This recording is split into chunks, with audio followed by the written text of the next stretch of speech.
पहली बार नेता प्रतिपक्ष का पद उनको मिला है।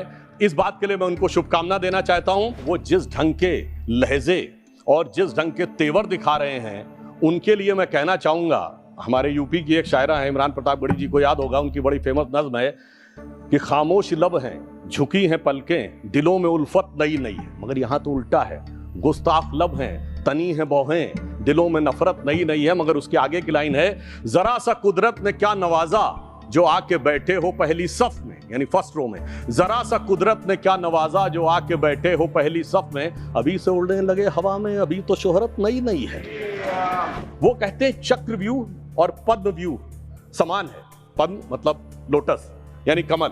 मगर महोदय, मैं आपको बता देना चाहता हूं, आपके माध्यम से पूरे देश को बता देना चाहता हूं, उनकी ज्ञान के ऊपर महोदय, पद्मव्यूह चक्रव्यूह अलग है। महोदय, बजट आंकड़ों का प्रतिबिंब होता है, मगर कुछ लोगों की आंखें ऐसा धोखा खाती हैं कि उन्हें आंकड़े सही समझ में नहीं आते।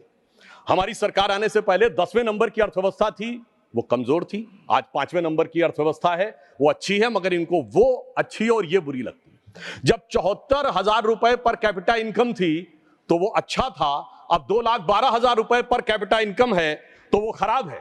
10% महंगाई अच्छी थी, 5% महंगाई खराब है। ग्रोथ रेट 5% से कम थी, वो अच्छी थी, और अब ग्रोथ रेट 7.2 और कुछ सीमाओं में 8% है तो वो खराब है। मगर सभापति महोदय, समझा जा सकता है जिनकी संख्या की समझ ऐसी हो कि 99 बड़ा है और 240 छोटा है, 22% वोट अच्छा है, 38% वोट कम है, तो वो सहज ही समझा जा सकता है। जिनकी सोच ऐसी हो कि थर्ड टर्म में गवर्नमेंट बनाना पराजय है और थर्ड अटेम्प्ट में थर्ड डिजिट टच न कर पाना ऐतिहासिक विजय है, मुझे लगता है।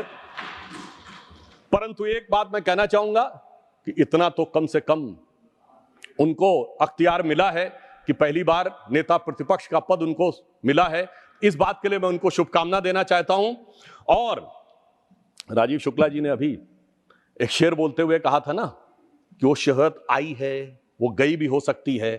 तो वो जिस ढंग के लहजे और जिस ढंग के तेवर दिखा रहे हैं, उनके लिए मैं कहना चाहूंगा, हमारे यूपी की एक शायरा है, इमरान प्रतापगढ़ी जी को याद होगा, उनकी बड़ी फेमस नज्म है कि खामोश लब हैं, झुकी हैं पलकें, दिलों में उल्फत नई नई है। मगर यहां तो उल्टा है, गुस्ताख लब हैं, तनी है बौहें, दिलों में नफरत नई नई है। मगर उसके आगे की लाइन है, जरा सा कुदरत ने क्या नवाजा जो आके बैठे हो पहली सफ में, यानी फर्स्ट रो में। जरा सा कुदरत ने क्या नवाजा जो आके बैठे हो पहली सफ में। अभी से उड़ने लगे हवा में, अभी तो शोहरत नई नई है।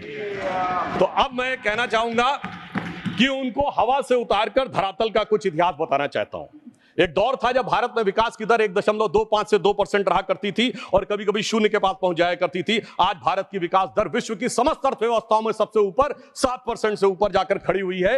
एक दौर था जब वर्ल्ड बैंक और IMF के सामने हम याचक की मुद्रा में खड़े हुए होते थे, और आज स्थिति क्या है कि वर्ल्ड बैंक के प्रेसिडेंट अजय बंगा ने जुलाई 2023 में कहा है, मैं कोट कर रहा हूं, एमिड global challenges I am more optimistic about India and its economy now that it has been a long time। लंबे समय के बाद भारत की अर्थव्यवस्था के प्रति मैं आशान्वित हूं। महोदय, मैं याद दिलाना चाहता हूं, पुराने जमाने की एक बड़ी फेमस फिल्म थी जिसमें एक डायलॉग था कि तुम्हारा मुल्क 1970 के आसपास की, ये 2 रोटी खाता है तो एक कर्जे की खाता। India's contribution to the world is 0 0 and 0। मैं याद दिलाना चाहता हूं, आज मोदी जी के नेतृत्व में हालत ये हुई है कि IMF की चीफ क्रिस्टिना जॉर्जिएवा ने कहा है कि India's contribution to the global GDP is 15% and it is becoming growth a continuous to remain a bright spot in the global economy। Sir, 15% के द्वारा ब्राइटेस्ट स्पॉट भारत बना हुआ है। फिस्कल डेफिसिट 4.9% है, करंट अकाउंट डेफिसिट 0.7% है, all time high capital expenditure है, all time high foreign exchange reserve है।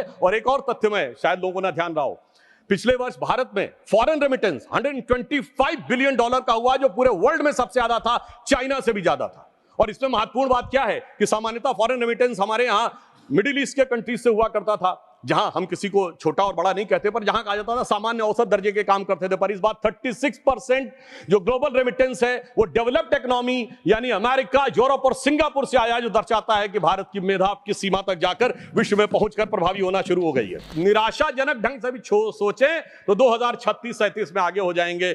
मगर महोदय, ये बात कैसे उन लोगों को समझ में आएगी जो लोग, वित्त मंत्री महोदया ने चुनाव से पहले, बजट से पहले एक रस्म होती है जो हमेशा से एक परंपरा थी, हलवा बनाने की, उसके ऊपर भी लोग कमेंट कर रहे हैं।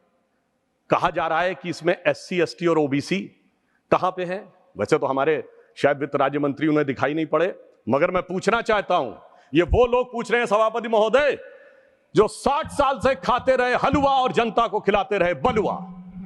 मैं पूछना चाहता हूं महोदय OBC की बात करने वालों से कि 53 में काका कालेलकर कमेटी बनी, 55 में रिपोर्ट आई और 55 से 77 तक 22 साल OBC खाता रहा बलुआ और ये खाते रहे हलवा। 1980 में मंडल कमीशन की रिपोर्ट आई, इंदिरा जी और राजीव जी की सरकारें आई, 10 साल तक OBC खाता रहा बलुआ और ये खाते रहे हलवा। जिन्होंने 4 पीढ़ियों तक खाया है हलवा, वो आज हमसे आके पूछ रहे हैं। वो तो मोदी जी जब आए तो OBC कमीशन को संवैधानिक दर्जा मिला, अन्यथा मैं हलवा और बलुआ वालों से पूछना चाहता हूं, बताएं 2014 में इनकी कैबिनेट में कितने OBC मिनिस्टर थे? 3 के भी नाम अगर बता दें तो ये दर्शाता है, मगर दर्शाने में कोई बहुत बड़ी समस्या भी नहीं है। आपको ध्यान हो, उनके लिए ये बजट एक चक्रव्यूह की तरह हो गया है।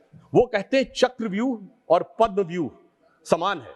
पद्म मतलब लोटस यानी कमल, मगर महोदय मैं आपको बता देना चाहता हूं, आपके माध्यम से पूरे देश को बता देना चाहता हूं, उनकी ज्ञान के ऊपर महोदय पद्मव्यूह चक्रव्यूह अलग है।